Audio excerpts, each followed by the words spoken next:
Hello, everybody. Welcome to the Radical Candor podcast. I'm Kim Scott, co-founder of Radical Candor and author of the books, Radical Candor and Just Work. I'm Jason Rosoff, CEO and co-founder of Radical Candor. And I'm Amy Sandler, your host for the Radical Candor podcast. And today we're talking about how to practice radical candor in a multi-generational workplace when clear communication isn't happening and maybe generational traits aren't translating. We're going to explore more, starting with a listener's question and just noting that this is a listener, a female listener who works in law enforcement. So they write, "Hi there. I have a direct report who's the same age as my dad, 71. I'm going to interrupt you right there. I knew I wasn't going to even get out of the gate. So we're going to come back to this. I don't want to talk endlessly about it, but as soon as someone reminds you of someone with whom you have an intimate relationship, you're in a danger zone. I'm just going to state that. Okay, keep going. All right. Sorry. Direct report, same age as my dad, 71. And given the phase that he's in his life, I wouldn't put him in the growth quadrant, referring to the radical candor growth quadrant. So I'm gonna interrupt you again. Make sure that you separate performance and growth. Like they're two different things. Okay, keep going. Okay. Personally, he's a nice person, has a good heart, but has trust issues with female authority figures. My predecessor was also female, although she was only about 10 years younger than him, and he had issues with her and does not trust management despite being a manager himself. I have no interruption. Keep going. I'm like waiting for the shoe to drop. And I continue. Quote, his intentions are good. He cares personally for his direct reports. However, it's to the detriment of the organization or not in the best interest of the organization. His performance, if I'm being honest, is poor. And I put him in the poor performance, no signs of improvement quadrant. So this was a direct link, Kim, to your work there. Right. He falls asleep in meetings. Colleagues okay. I think this is where we're going to start. This is falling asleep in meetings is not okay. Okay. And colleagues often approach me about it. I've spoken to him about looking after his health. However, he has this mindset that, quote, if I retire, I will fall off the perch. That's because most of his friends have passed shortly after retiring. I feel his motivation to come to work is that it's something to do and also part of his routine. However, I don't believe he's performing at his level, nor should he be working full-time. Every time I approach this topic with him, he gets defensive, another example of trust issues, and thinks I want him to... Stop there. Let's go back. I have a question about... I'm not questioning that he has trust issues, and I'm not questioning the other stuff, but I'm wondering if this is a good example of a trust issue. So let's come back to that too. Gotcha. I'll restate the sentence. Every time I approach this topic with him, he gets defensive, another example of trust issues, question mark from Kim, and thinks I want him to retire despite my saying there's so many options we can consider, such as reduced workload, part-time, etc. Can you please advise alternative methods of approaching this situation? So that is the end of the letter. Kim, shall I continue or do you have something burning? No, continue. Okay. So I think what's interesting, in addition to, Kim, the flags you were noting around the framing of the question, is that there's a part of this question that's coming around generational differences and also different expectations based on gender that may be a result of these generational differences. How much weight should we give to this idea of a multi-generational workplace and how different generations might be approaching different situations? How much is helpful and how much of that is actually just putting people into boxes? So can we talk about, I think that's an important question. Can we talk about that sort of later in the conversation? We can. I want to add one thing for us to come back to. I'm not sure exactly when we're going to get to it, but I want my reaction after hearing you read it, Amy. Actually, I read it several times, but after hearing you read it, I had this reaction that I didn't have while reading it on my own, which is that this person has basically told the older person has told their manager that from their perspective, this is a life and death situation. Yes. If I retire, I will fall I'm off going the to perch. die. Yeah. Like that. I actually feel like it. I don't know why it didn't strike me, but as I was hearing, maybe it's just like hearing someone else say it. It made me feel a bit more empathetic than the sort of cold words on the page. But it struck me so differently that is that fear is so deeply rooted in what it means to be human, Yeah. and there might be a generational difference, but the age difference, that the facing one's own mortality thing that happens as we age, like I feel it feels very raw actually in hearing you read it in a way that it felt very sort of perfunctory when I was reading it on my own. Oh, that's really interesting because when I read it, the first thing I did was the first thing that this that the person who wrote in did is I read an intimate relationship of my own, and it immediately started me thinking about my grandfather. And I remember when he started talking about retiring, which he had to do because he was a surgeon and his hand had started to tremble pretty dramatically. So it was obvious to him and to everyone else but he said so often, as soon as I retire, I will die. And I remember feeling so afraid for him. And as a result, I was immediately thinking of this person who the person who wrote in is having trouble managing. So I want to acknowledge that it's like the most natural thing in the world to sort of read your your own experiences into these things, and it can get you into trouble. But I think where I would like to start, with your all's permission, is the falling asleep in meetings thing. Yeah. Because I think that is an obvious performance problem. And it's something that I have seen all kinds of different people do for all kinds of different reasons. Young people can fall asleep in meetings, old people can fall asleep in meetings, like all different kinds of people fall asleep in meetings. And I think we can agree that it's not okay to fall asleep in a meeting, right? Yep. Like, it's pretty disruptive and disrespectful. Is that fair? Yeah, I think it's fair. I think, Kim, what's going through my mind is just like the frame on the conversation, which is about when something is poor performance and when something is life or death. What's on my mind is when you say young people can fall asleep in meetings, it's sort of how much of the performance issue is related to actually this person's overall health and well-being, and how much of it is related to their ability to stay sort of present or alert in a meeting. Well, I don't know. We don't know. I mean, Right. In my experience, and this is not necessarily everyone's experience, and I don't mean to read myself into the story, but in my experience, when the people who I have managed who've fallen asleep in meetings are often young people, because I worked in tech. I was the old person. Yep. And they were usually falling asleep because they weren't getting enough sleep. Yep. And that's a health issue. And I think it is, I notice with extremely young, like my kids' friends who are teenagers, like extremely young people, they often are really sleep deprived. Yep. And then they fall asleep in moments when they shouldn't fall asleep, or they lose focus in moments when they shouldn't lose focus. So there's a bunch of different reasons. I mean, maybe this guy is, like my 14-year-old children, addicted to social media, and that's why he's falling asleep, not because he's 71. And I think that's the point, Kim. I think that's why you wanted to start there, because Yeah. in hearing the way that this person is thinking through this situation, they're trying very hard to sort of play armchair psychologist and figure out why certain things are happening or why this person is behaving in a particular way, as opposed to talking clearly about the issues that need to be resolved. And I think if you're going to have a conversation with someone, especially someone that you have a lot of differences with, I think it's really important to find the areas where there's where the problem can be clearly stated without immediately going to why that problem is occurring. Yes, exactly. Exactly.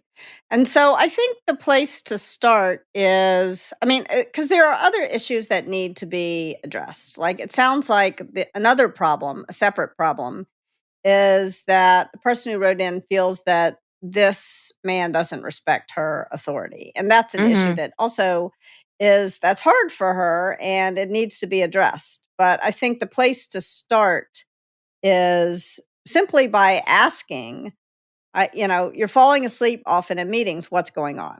This doesn't seem, because presumably the person knows it's not okay to fall asleep in meetings. So can we do an actual role play of that? I'm just curious, because I find that could be an interesting way to see how you might respond. Kim, would you like to give it a go? Yeah. Who's? I think who's I would the- like you to be the person writing in, and Jason, if you wouldn't mind being the person falling asleep. How does that work for you? I am feeling afraid that I am going to fall victim to stereotyping. So I am Yeah. going to try. I'm going to try quite hard. Do you want me to be? We can switch roles if you want, Jason. I don't. I'm okay. I'm just. Do you think just the sharing, situation itself? Well, that was I think that was Kim's concern, even with the generational framing, is that it can fall prey to stereotyping. So, is there any way that doing a role play of this would not fall prey to stereotyping, or do you think inherently we don't have enough information to give it a helpful go? I think we can try it. Okay, I'll give it a shot. Let's see but how it I'm goes. happy. And you all can tell me. Why don't I be the older man? Sure, let's try it. Okay. Do we need the action? Yeah, action. Action. Hey, Kim, I appreciate you making some time to chat with me. How are you doing today? I'm good. I'm really good. How you doing? You know, I'm doing well, and I'm glad to hear you say that you're doing well, because I wanted to check in on something that I've noticed happen a couple of times over the last few weeks. I've noticed that you've fallen asleep in meetings a few times. I was just curious to understand what was going on there. I don't think it's any big deal. I mean, everybody falls asleep in meetings, don't they? I mean, we're all like 24/7. It's a intense period for all of us, and I've noticed a lot of people feeling really especially the young people these days. They're up all night watching Netflix, like doing God knows what on social media. Nobody is getting enough sleep these days. It's another epidemic. Yes, and I want to acknowledge that sleep is really important for everybody. And I also want to acknowledge that my observation is that not everybody is falling asleep in meetings, that it has happened I've seen a few times. You look tired. In fact, are you okay? You got some bags under your eyes today. I thank you for noticing my bags. Yeah, I am tired, but I did manage to stay awake in all of my meetings today. And that's the thing that I'm trying to get at is people do have to come to work tired. There's no way around that. But the meetings that we hold are important, and your attention in those meetings is important. And not only, I gotta say, management is making me spend too much time in meetings, and they are boring. They are not important. They are boring as hell. and Do you think you could spice the meetings up a little bit? That would help a lot. I want to find a way to figure out how to keep you awake in meetings, but I don't think it is a fair thing to ask for us to spice the meetings up, because not every meeting can be super exciting. What I want to figure out, what I'd love to hear from you. They used to be. Back in your day.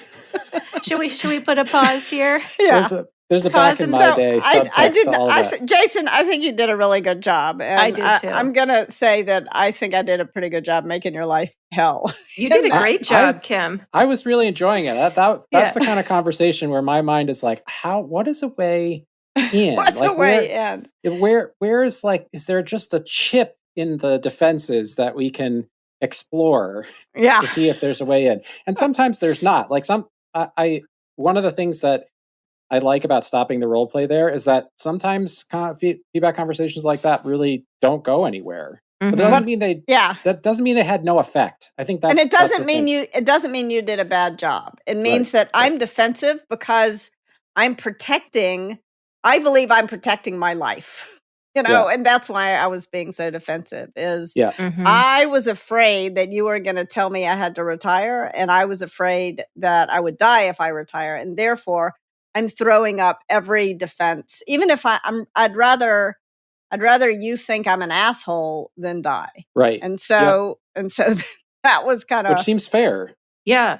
what is Jason's next step after a conversation like this, where there may have been some progress in the sense of you were explaining, you're being very clear, but what is a follow-up? What is the next step to a conversation where you seem to be butting heads? Well, if the conversation would have continued, I was about to throw in the towel, not like completely, but rhetorically, and say, "Hey, I don't feel like I'm getting anywhere. Like I feel like we're at an impasse in this conversation, and I want to understand why. Why do we see this Yeah. so differently? Help me understand what's going on, because I feel like I have an obligation as a manager to make my expectation clear. As we said before we got into the role play, I think everybody agrees in practice. So, like, another rhetorical approach might have been to say, "Well, how do you feel when other people fall asleep in the meetings that you're leading? Like, what does that signal to you about Yeah. how they feel about you or your work?" But that's where I was going next, was to say, like, Mm-hmm. okay, we can't agree on something that seems very simple, which is that people should not be unconscious in the meetings that we're holding on a regular basis. So now let's peel the onion and see what might be underneath that resistance. I think that would have been, but what was on my mind? Because as I was doing that, I was imagining what I would do if I were in your shoes, Jason. And what I was thinking I might do, and I was debating in my head, like, would this be a bad idea? Would this be a good idea? So I'm curious for y'all's thoughts. But one thing you could do is say, okay, I'm gonna track the number of times you fall asleep in meetings, and I want you to track the number of times I fall asleep. Like, let's Let's get get some some data. data. Yeah, let's Yeah. get some data, because sometimes, but I think your approach would be better, because now all of a sudden you're kind of, rather than slamming me with data, you're getting on the same side of the table with me and sort of trying to understand what's going on. One of the things that I appreciated about being involved in that role play directly was how frustrated the person who wrote in might feel. Mm-hmm. Yeah. Yeah. Yes. This is, I mean, when I started as I think I've mentioned before, like, I went in 1 week from being the youngest to being the oldest person in the room, and it's both are hard. Uh, Yeah. but I would say it's harder to be the youngest person, to be younger than your direct reports, than it is to be older than your direct reports. And it's also hard when you're managing a person who's older than you and who grew up in a time when women were very, very rarely, if ever, leaders. And so Hmm. it's hard for both sides, but I think, you know, having been on the woman side of that equation, I would say maybe it's harder. But I don't know. I mean, I often talk to my father, who was a man of this man's generation and who was suddenly working for women. And that has its, I'm compassionate for those sets of challenges as well. I mean, I think he did okay, but he sometimes really screwed up, and he was puzzled and upset at the ways that he screwed up. And he would call me and describe something that happened, and I'm like, "Oh my gosh, Dad, did you don't you understand why that was a huge problem?" And he was bewildered, and it was hard for me, who was on his side, to explain to him why it was such a problem in some of his behavior. Yeah. Kim, I'm curious, given your personal experience on that, is there a way to kind of translate that for other folks? I mean, while we don't want to be putting people in boxes, acknowledging that the generational differences, especially around, in this case, gender, but I'm sure other underrepresented groups, where one group is not used to seeing this group in a position of responsibility and what might come up. Is there an example of the kind of responses that you saw from your dad, and what you felt might be helpful, to share with this listener? Yeah, I think that one of shortly after Radical Candor came out, I got a note on, I think, LinkedIn, from somebody who said that it was not a generational thing, but he said that he had grown up in a society where women were almost never leaders or even at work. And that now he was here in the United States, and he had a woman who was a boss, and he said, "Can you tell me how to deal with this?" And I did not take one of my many mistakes in life. I did not take that question as seriously as I should have. One thing that I wish I had said to this guy who wrote me the question, and also to my dad, is like, this must be strange for you. Don't accept that it's unacceptable, but this must be hard for you. What could I do that would make it easier? I think there's kind of an elephant in the room between these two people, between this manager and her direct report.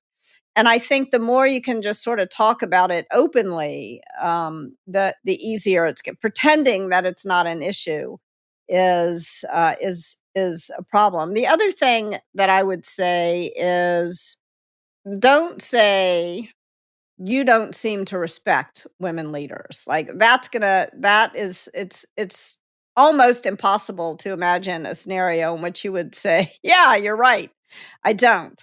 And if he did, like, then you got to you got a whole other set of problems on your hand. So I would start sort of by trying to get on the same side of the table with this guy and saying, look, it must be hard to be managed by someone who's younger, and I have a lot to learn from you. And one of the most important things I could learn from you is what I could do to be a better leader. Like, I think and this goes back to being, sort of confidently humble. Not humiliated humble, but confidently humble, to have the confidence to just talk about this. And by the way, I did that. At one point, when I started Juice, I co-founded the company with a man who was, I don't know, not much older. He was about a decade older than I was. And he had he was the CTO and co-founder. He had tons, it was a software company. He had tons of experience. He understood, you know, software.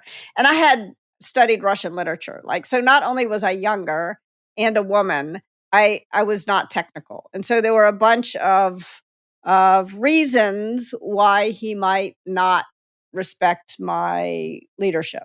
And, I was now imposing all these reasons on him. Yeah. And I realized that I needed to I needed not to prejudge how he was going to respond to me. So I said it point blank. I said, there's something that's awkward about me being the CEO and you being the CTO. And I just want to put that on the table, and let's talk together about how we can make this work. Kim, how did that conversation go? It was great. I mean, he was relieved. I was relieved. He told me all the reasons, actually, why he was glad that he was not the CEO, and that I was doing all the junk that he didn't want to do.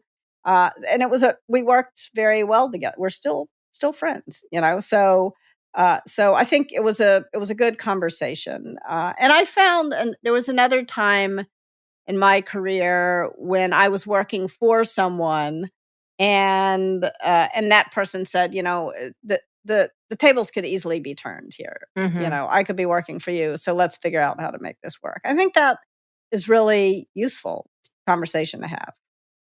But I don't think that's where this person needs to start. I think this person needs to start with falling asleep in meetings is not okay. And the reason why I said and then I did what I said one shouldn't do, because we all do it, is whenever you're sort of reading an intimate relationship into a work relationship, that it's dangerous, because it's possible that this listener's father, who's 71, is going gangbusters in his career, or he's totally retired and happily retired. And you don't want to read either one of those situations into this. You don't want to read what's going on for this person's father just because he's older and about the same age and a man as this direct report. Doesn't mean that the direct report has any of the same characteristics as this listener's father. I'll give you another example. Sorry, Jason, I interrupted you. I wanted to say that I noticed a pattern in the recommendations that we're making. And I think the pattern is that when we notice resistance and we don't fully understand why we're getting resistance, the goal is to try to find the underlying reason and to talk about that. So if you were worried about how your background and experience you did this proactively, but if you're the manager, you can also do this reactively. But you said to your CTO, let's have a conversation. Here are the things that I'm worried that because of these characteristics, it's going to make it harder for me to be CEO, or it's make it harder for you to trust or respect the my judgment or the way that I'm approaching things. And by exposing that, you made it possible to sort of build a bridge over it, to put it, or to not put it behind you necessarily, but to acknowledge it and hopefully move past it. Yeah, I mean, you can't get the elephant out of the room if you're pretending the elephant's not in the room, and that was sort of what I was trying to do there. Exactly. And I think that when I go back to reading what this person wrote, the way that they wrote it, and they may not have intended this, immediately after they quote the person as saying, "If I retire, I'll fall off the perch," their response is, "I feel his motivation to come to work is to have something to do." But that's not what he said. What he said is, "I'm coming to work to stay alive." Yeah. Yeah. Not to have something to do. It's not just like a nice to have. It's not just something to do. It's literally like, from my perspective, it's one or the other. It's like I come to work or I fall off the perch. It's like that's how serious it is to him. And I think there's an opportunity here to acknowledge and to really hear that, to say, I hear you. Yeah. Like I hear you saying that you are afraid that if this happens, you're going to die. And I don't want that for you. I want to find a solution to that problem. But maybe acknowledging it might go some distance to starting create some space to resolve Jason, just as you say that, the other thing on my mind, I don't know if these are related. There was the falling asleep in meetings piece of it. There was the elephant in the room piece, Kim, that you've been talking about. And then there's the life or death implications that you're talking about. There's also this idea of his performance, if I'm being honest, is poor, and I put him in the poor performance. I'm not sure how much of that is the falling asleep or if there's other metrics. So I'm curious, given all of these pieces and threads, Kim, you wanted to start with falling asleep, but how do you have the poor performance conversation? How do you have the life or death conversation, given that these multiple touch points? Yeah, so I guess I would recommend, I mean, given what we know from this note, which is admittedly we don't know that much, so this advice could be wrong, but I think I would take a step back and I would take this person out of the poor performance, no signs of improvement quadrant, because that means, unless there's other things that we don't know, which there probably are, but if this listener thinks this person is in the poor performance, no signs improvement quadrant, that means that she should be managing this person out. Right. And I don't think falling asleep in meetings, while it's a problem, you want to give someone feedback about that particular problem and give them a chance to fix the problem before you manage them out. Now, there may be other things, other reasons why this person does need to be managed out. And if that's the case, then you need to have a very clear conversation. But I think that if this employee can quit falling asleep in meetings and can perform well, you want to keep this employee, I would assume. So that's, Amy, I think you're touching on a really, really important point. Yeah, I think getting really clear on, is this person in really more of the kind of stability mode and able to meet the demands of the job, or are they in the poor performance and, like you said, Kim, needing to be managed out? Jason, how would you unpack those? Kim, are you saying modes on those versus? Yeah, I mean, nobody is a terrible, so terrible that they should never. Well, I shouldn't say nobody, but almost nobody is so terrible that they should never have any job. But if this person is performing so badly and is unwilling to improve, then they do need to be managed out. But if the only evidence of poor performance, no signs of improvement, is falling asleep in meetings, then I think it would be useful, if you want to try to retain this employee, to sit down and talk about the falling asleep, ask questions about why they're falling asleep, and see if you can fix that. If there's that problem and 30 other problems that this listener didn't have time to write in this note, then you need to sit down and talk about all 30 problems. Yeah. Yep. Well, That's what's on my mind. Like what is, let's just pretend, for instance, that this person has told you this is life or death. If I retire, I'm going to fall off the perch. And it's not just about falling asleep. There are multiple performance issues. What, Yeah. Jason, you're nodding. What is that? That's a different challenging conversation. Absolutely, it is different and challenging, but I still think you owe it to the person to be clear about what those things are. To say, like, before, part of what I heard Kim saying earlier is, if this person, the way that the note is written is that they have not arrived at the judgment, at the decision that this person needs to be managed out, that they think there's some way to either modify the person's job or something else in order to retain the person. And from that perspective, I think Kim is exactly right. You talk through the performance issues, make sure there isn't a way to address them in order to keep the job as it currently is. And once you've done that, then I think you say, okay, here's the plan. Like, based on our conversation, you can do these things, but you can't do these things. And so this is what we're going to modify the role. The role is going to look like this. Is that something that you're interested in? But I think without going through the things that are going wrong, you haven't upheld your obligation as a manager to at least give the person an opportunity to improve. Because they may not see those things as performance problems. Going back to someone having a lot of experience, being a long time on the job, maybe this person is doing things the way that their manager taught them to do it. You know what I'm saying? Like, you don't, maybe they think they're performing fine. Maybe the things that you're looking at, you're saying, oh, this person isn't giving that person, sounds like there's some issues. There's some hand waving done at the very beginning of the note about issues with their direct reports. But from that person's perspective, unless you've told them specifically what is wrong with the way they're managing people, they may be under the assumption that they're doing a good job.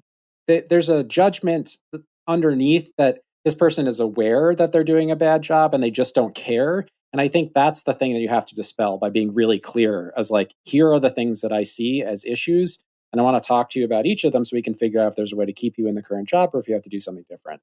I also want to say for this listener who wrote in, like, your job is to hold this employee accountable for doing a good job. Your job is not to keep this person alive. I mean, when you hear something like that, I mean, it's good that this employee has made himself so vulnerable, but I also don't want this listener to fall prey to ruinous empathy. Yep. To say, just because the person said that, shared their fear with you, doesn't mean that you have to leave them in their job forever. Right. Your job is to hold them accountable, and you want to stay present with that fear. But I mean, I will say, again, not, this person is not my grandfather, but my grandfather did not die when he retired. He lived many years and very happily, and got into woodworking, and I still have some of the things he made and here with me.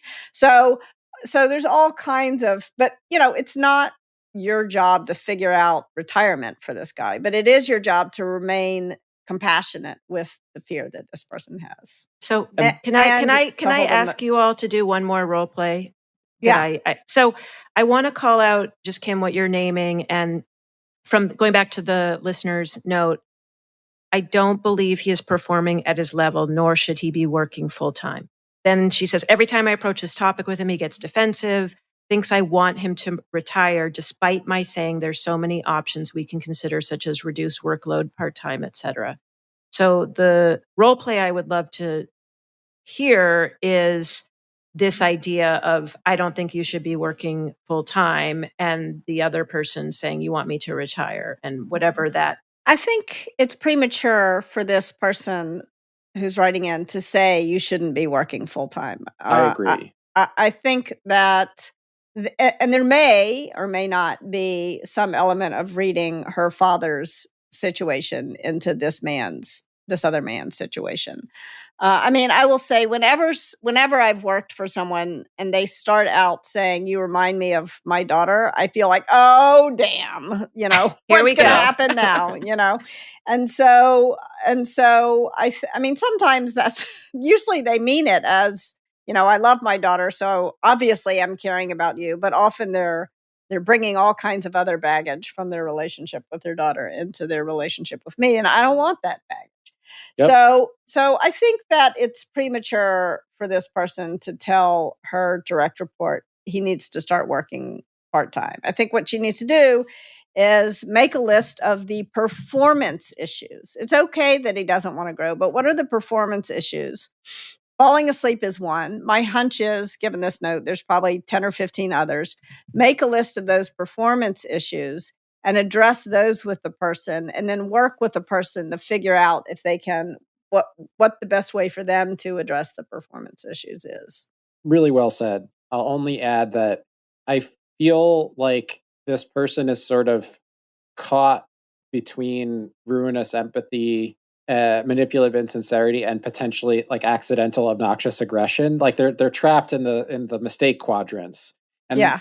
And it makes Which sense. we all are. It's not Right, a condemnation of this person fighting exactly in. what I was going to say. It makes perfect sense in this situation to feel like to bounce between those quadrants, because on the one hand, you're very frustrated at this person's performance, and they may be hurting other people's potential to grow by not managing them correct. Like there's lots of reasons potentially to be frustrated with what's going on. And that leads to the maybe jumping to conclusions, which can come across as sort of obnoxious aggression, right? Like you should be working part-time. Yeah. Probably comes across as like a swipe at this person, as opposed to an act of generosity trying to get them to find a way to get them to stay. And the same thing with avoiding talking about certain things, like avoiding being really clear, like here are the 15 performance issues that I've observed, and this is why I considering some sort of different duty, but maybe I'm wrong. Maybe there's a way to address these performance issues. But you owe it to that person to be clear to them, to not hold that information back, to Kim's point, because you're afraid that they're going to react poorly to it, or because you're afraid that they're going to take it as another attempt to get them to retire. Like you still owe it to them. That's what at least if you're going to be a radically candid manager, that's the obligation that you have to that person. So as I was thinking about what I wanted to recommend to the person who wrote in, I just want to acknowledge that it's really hard work. Like the thing that we're describing is incredibly hard to do. It's hard to do under the best of circumstances when you have someone who is otherwise a great performer who falls off the rails and you're hoping to be able to get them back on. So like, let's say you had a great relationship with this person, their performance takes a nosedive. That is difficult to deal with. But you have your relationship is struggling, like you're struggling to have a good relationship with this person. Their performance is poor and has been poor. Like you've never seen them do really great work. And there's some generational or non-generational misogyny potentially, like in the way that they're treating you because you're a woman. This is really hard. Like it is really, really difficult. And so we're describing the best case scenario when we say this is what, if you want to uphold the principles of radical candor, like this is what your obligation looks like. But we're not saying it's free. I think it's really important to say it's not free. Yeah, it's not. It's hard work. Amy, I want to honor your request. I think what Jason and I could do is a role play where one of us tells the other. We go back to the issue of falling asleep in meetings, and then the direct report says, "Are you trying to knock me off my perch? I'm going to die." That is hard because now all of a sudden this person has given voice to their ultimate fear. And what you're saying is stop falling asleep in meetings, right? And so how can you remain present for that strong emotion without backing off your insistence that they should not be falling asleep in meetings? I think that's a great idea, especially since what Jason was saying, that if this person, this is hard and the tendency is going to be to move between ruinous empathy, manipulative insincerity, obnoxious aggression, etc. So would you like to keep the same roles or would you like to switch? I kind of think we should switch. I don't know. What do you think, Jason? Let's you want to switch? All right. So just to remind us all who's who here. So I'm the writer and Jason is the 71-year-old. Okay. And Jason's going to do the line around falling off his perch and we'll see how you respond. I'll figure out a way to, are we picking up in the middle of our last conversation? No, let's imagine sort of take two on the sleeping. Yeah. Hey, Jason, thanks so much for getting together to talk about this again. I know it was kind of a hard conversation last time, but I really do want to address this issue of falling asleep because I know you care about this group of people, and I know that you you don't want to be I assume you don't want to be disrespectful to your colleagues. And so I really want to talk about it. Yeah, Kim, thanks. I recognize that in our last conversation, maybe I was a little bit glib, but it's really important to me that I continue to work. This job is really important to me. I've spent a lot of time at it. I want to continue to do it. I'm really glad to hear that, because I want you to continue to do it, and if you're going to continue to do a great job, we gotta figure out what's going on with you falling asleep. Yeah.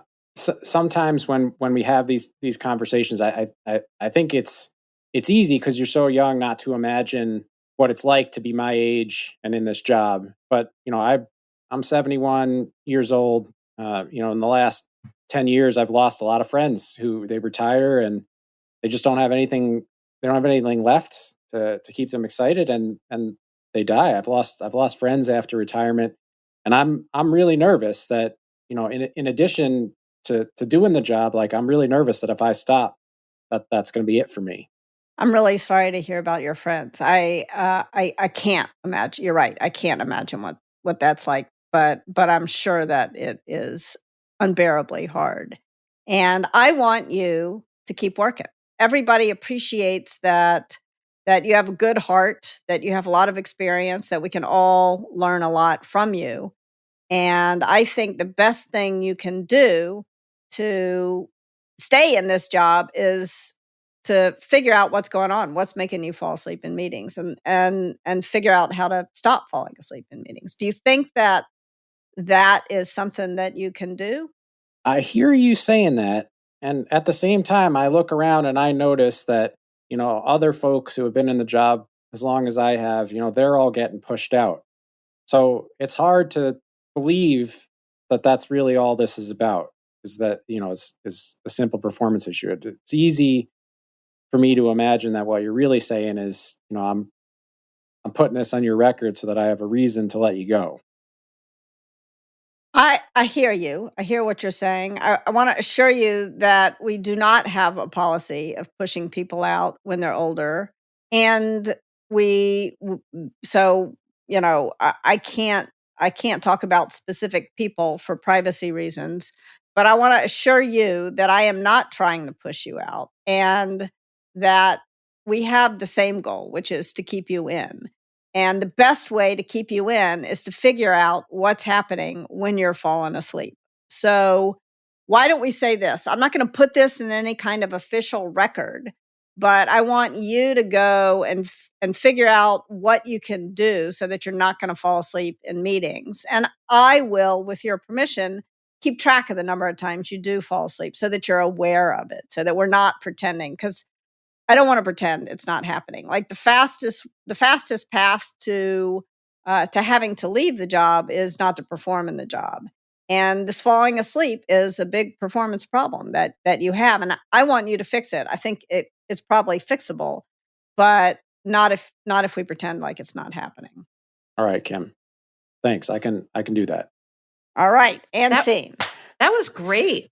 I have to say, Jason, what you said was such a great pushback around sort of this is the pattern and you're pushing me out. And then Kim, I thought you did such a deft, right, had such a deft way of acknowledging what he was saying, but also saying we can't ignore it. And if, again, we don't know all of the performance issues that might be happening beyond the falling asleep, but if we just sort of use that as performance issue A, B, C, D, you were very clear about we have to name this, we have to track it, we can't pretend it's not happening. And I'll just say, as like being in it, I really did feel the sincerity. Like it felt sincere when you said, "I'm like I want to be on your team, but to be on your team, we have like there's some things we have to agree to change." Yeah, Mhm. yeah. And I think that sort of honesty is like it's your only chance in a situation like this. That sort of like commitment, not to abstractly keeping someone in the job, but to saying this is a step on the path to keeping you in the job, is addressing this issue. This is how we get on the same. This is how we be on the same team. Yeah. Like I thought that was very effective. I think that's such a great takeaway. I mean, it's interesting. We talk about being the importance of specificity, especially with praise, being specific and sincere. But Jason, to your point, you felt the care personally came through by Kim being clear and specific about what the next step was. Yeah, and I even if I left that conversation and I still wasn't convinced that Kim was being entirely honest with me, after that conversation, it'd be harder to convince myself that she was actively trying to deceive me.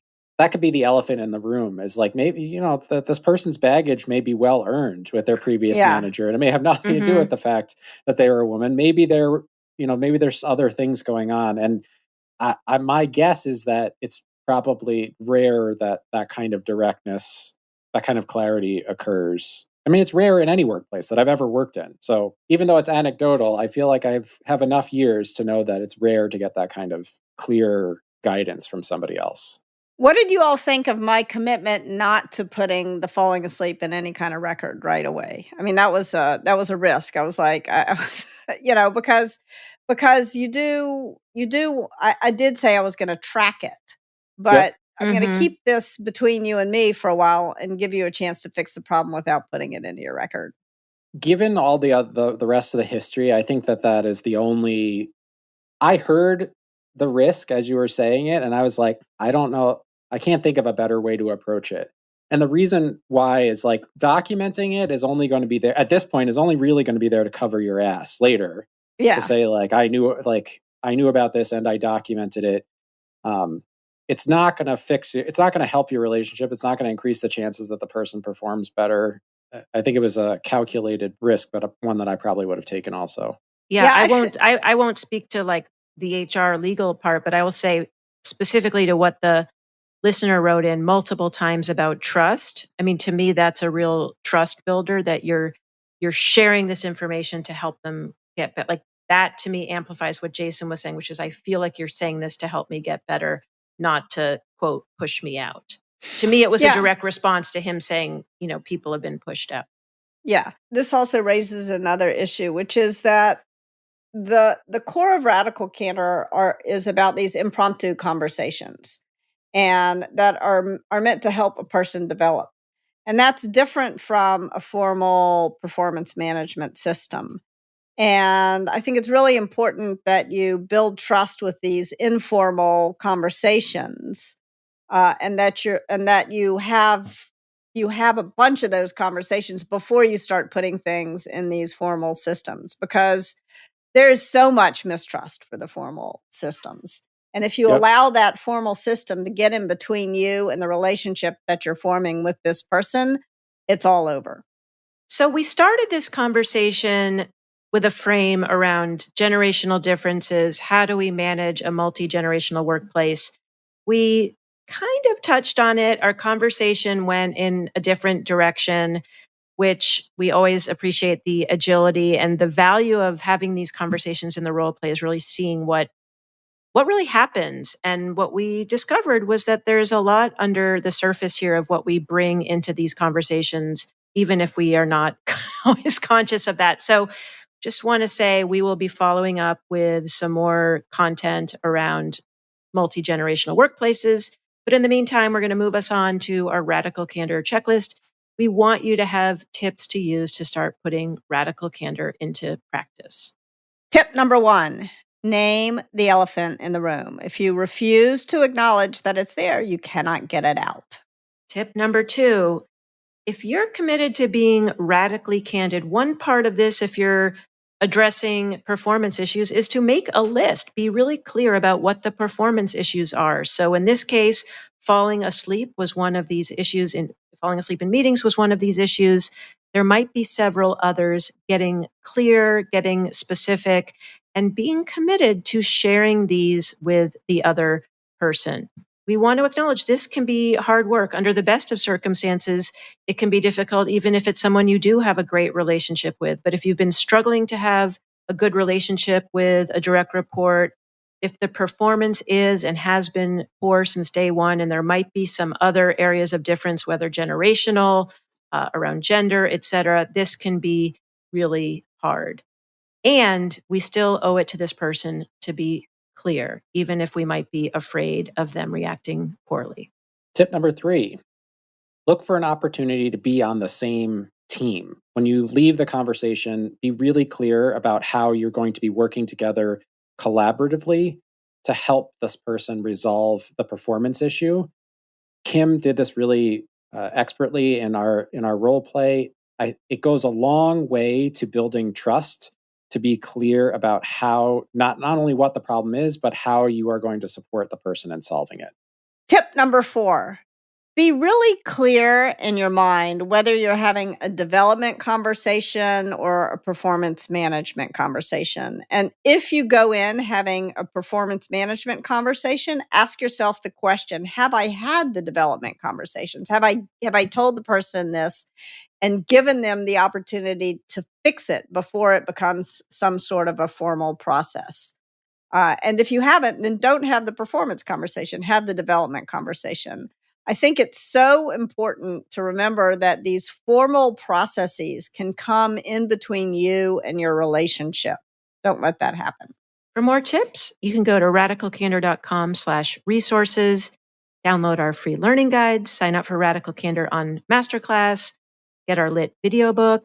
You can register for our workplace comedy series, The Feedback Loop, and lots more. Show notes for this episode are at radicalcandor.com/podcast. As we like to say, praise in public and private, criticize in private. If you like what you hear, please rate and review us on Apple Podcasts. If you have criticism for us, email it to podcast@radicalcandor.com. Special thanks again to this listener for writing in, for sharing this very challenging situation. We are supporting you and we hear all the challenges, and hopefully you heard from us the compassion that we're sending your way as you navigate this situation. Bye for now. The Radical Candor podcast is based on the book Radical Candor, Be a Kick-Ass Boss Without Losing Your Humanity by Kim Scott. Episodes are written and produced by Brandy Neal with script editing by me, Amy Sandler. The show features Radical Candor co-founders Kim Scott and Jason Rosoff and is hosted by me, still Amy Sandler. Nick Carissimi is our audio engineer. The Radical Candor podcast theme music was composed by Cliff Goldmacher. Follow us on LinkedIn, Radical Candor the company, and visit us at radicalcandor.com.